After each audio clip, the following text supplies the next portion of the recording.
should you be saving cash or investing that money into the stock market instead? Well, there's one driving force that may just influence your decision. Interest rates. Interest rates. Interest rates. Interest rates. A 14th consecutive rate hike means that interest rates are now at 5.25%, a central bank rate that we haven't seen since the financial crisis of 2008. What kind of recipe is that?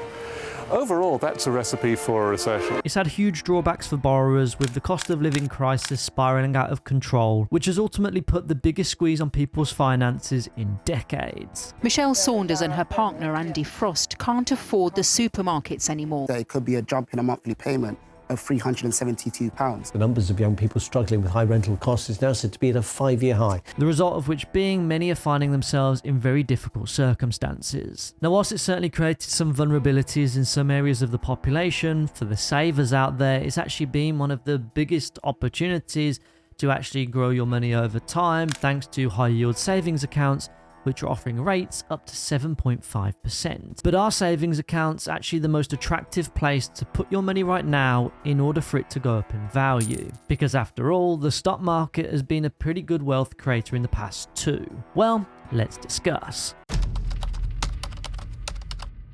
So to save or invest, where should you put your money for the highest probability of it growing over time? Well, the one variable that we must think about and add to the mix is inflation. Because I'm and none of you guys should be interested in nominal rates of return. And actually what you should be focused on is your real rate of return. Because that's the nominal rate of return that you receive minus the rate of inflation, which as of right now sits at 6.8% here in the UK. So with that in mind, Schroders have actually prepared a bit of analysis which actually compares the likelihood where stocks and cash would beat inflation between 1926 and 2022, and the results are quite interesting. You can see that over a relatively short period of time, anything between a time horizon of 1 to 3 months, you have roughly about a 60% chance of beating the inflation rate, regardless of whether you hold the money in cash or in equities. And there is certainly a good reason for that. Cash as an asset class is relatively stable, or at least in the short term. It doesn't exactly fluctuate in value on a month-by-month basis, and therefore you wouldn't exactly expect your purchasing power to decrease or increase one month to the next. What I mean by that is, if you were to go out and buy £100 worth of goods today,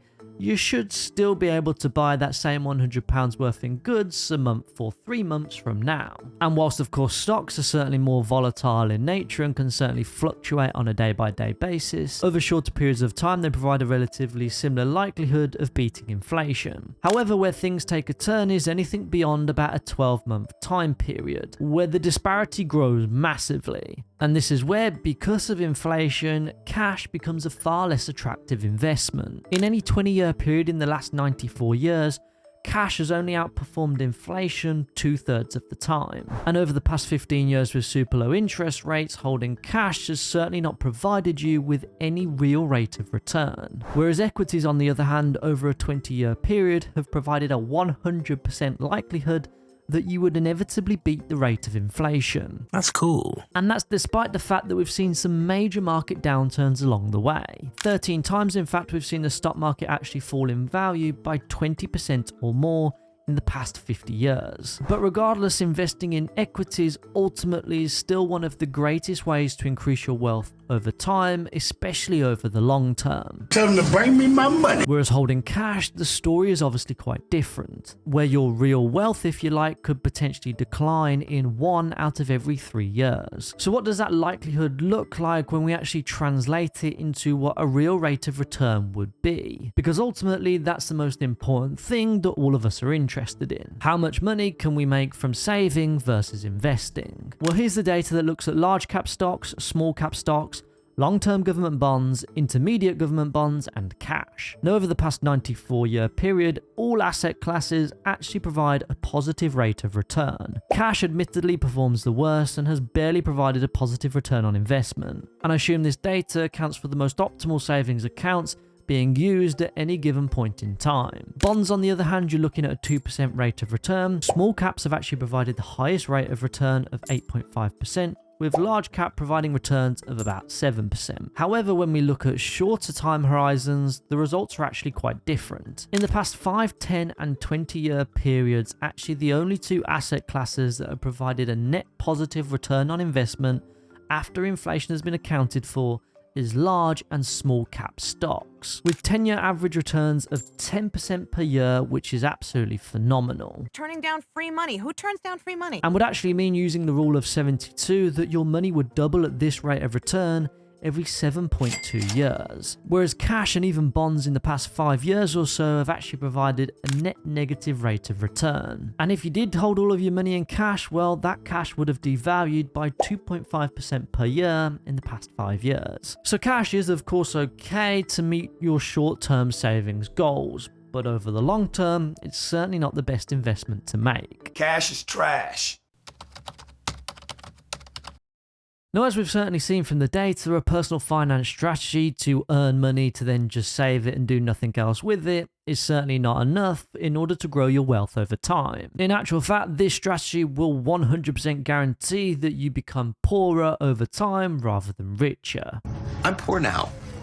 And the reason for that is because, well, inflation erodes the value of your money over time. Now, inflation is currently at kind of historical highs, if you like, or at least for the past few decades, of over 6%. But despite having high inflation right now, the Bank of England do still have a target inflation rate of 2%, meaning the cost of goods and services every single year should still go up by at least 2%. This means the purchasing power of £1 today would be 2% less than what it would be 1 year into the future. To give some perspective on that, since the 1950s, the Great British Pound has lost 97.5% of its purchasing power, which is absolutely insane. And since the year 2000, the pound has lost 55% of its purchasing power.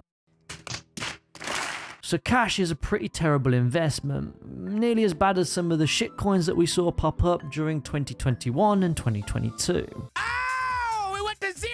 Now, you can counteract this erosion of your wealth with the following two mechanisms. Number one, earn progressively more income at a higher rate than the inflation rate. Or number two is to make that money that you have work for you. And whilst you guys certainly know I'm a massive advocate of actively increasing your income over time, looking at side hustles, part-time businesses, whatever it may be, outside of the 9 to 5 in order to increase your income, in today's video what I wanted to focus on is that investment strategy element, because that is what I certainly believe will be the thing that allows you to progressively grow your wealth over time. That investment strategy could certainly involve buying individual stocks, perhaps broader stock market index funds like the Vanguard VUSA S&P 500, which tracks the top 500 companies in the United States. This is the type of large cap investment fund that's provided similar rates of return to about 7 to 10% per year on average. So is cash really trash? Well, I guess you could say it certainly is, especially in comparison to other investment strategies out there that, if deployed properly, will allow you to grow your wealth in the future rather than becoming poorer from simply storing and hoarding all of your money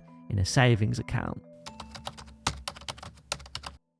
Now, I can't obviously sit here and say that the guaranteed path to wealth is from investing into the stock market, despite the fact that historically speaking, it's been a great mechanism for people to achieve financial success. Great success. And I think it's also equally important to emphasize that whilst investing into the stock market certainly beats the performance of cash over the long term, that doesn't necessarily go to say that you should invest every single penny that you have into the stock market. And that's because there's always a place for cash.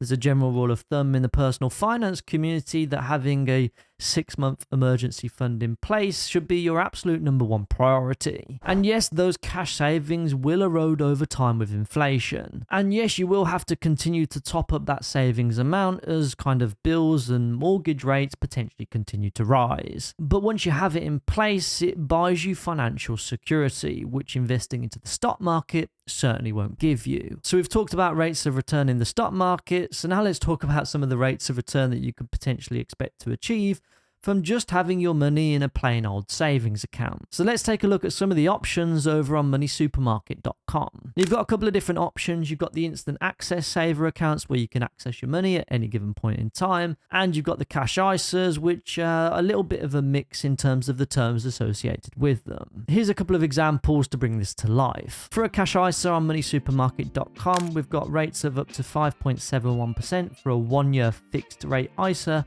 by Aldermore Bank, but that means that you will have to lock up your savings for a year. But on the flip side, if you wanted an instant access account, where you've got Marcus by Goldman Sachs offering rates of up to 4.3%. But that's not all, because there are hundreds if not thousands of different savings products out there, where we've got the likes of Santander offering up to 7% on balances up to £4,000 on their Santander Edge Saver product. Nice. Typically, the way that bank accounts work is that if you either tie up your money or have less money to put in them, typically they'll give you a higher rate of interest. So there are certainly plenty of options out there for all types of savers out there too. You just have to do your research to see which account suits your personal needs best. So cash is certainly important to have on hand, especially to meet your short-term savings goals, and of course to have an emergency fund in place. But it is absolute trash when it comes to the long-term strategy to create wealth. And actually investing into the stock market is one of the few mechanisms out there that will allow you to achieve financial success. But before you dive in headfirst into the stock market, it's probably worthwhile knowing that about 70% of investors